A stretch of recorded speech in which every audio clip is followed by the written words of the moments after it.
तर अब नि एउटा हामी त्यो नानीहरुलाई मात्रै सघाउँछौं जुन नानीले चाहिँ सरकारी स्कुलबाट पास गरेको हुन्छ।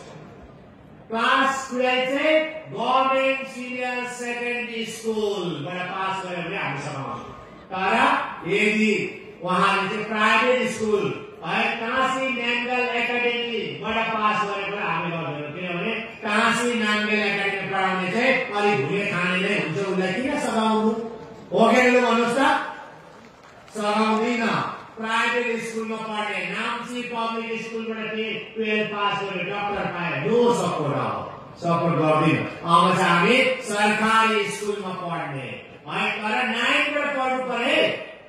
9, 10, 11, 12 फेरि 10 सम्म पढाएर सरकारी सँगसँगै 11, 12 आएर फेरि त्यही पास हुन्छ, त्यो होइन। 9 कि कम से कम 9, 10, 11, 12 पढेको हुनु पर्यो, पास गरेको हुनु पर्यो, नेटमा पास गरेर हामी कुरा सपोर्ट गर्छौँ। त्यो पक्का गरिबको नानी हो त। तर उहाँले हाम्रो स्कुललाई चाहिँ विश्वास नगर्ने, के पढाउने, नाम्ची पब्लिक स्कुल पढाउने, कोही कथा पढाउने, धनबस्को पढाउने, कोही कथा पढाउने, अनि फेरि 12 बाट ट्रेनिङ जाने चाहिँ हामीले सपोर्ट मान्ने त्यो भएन।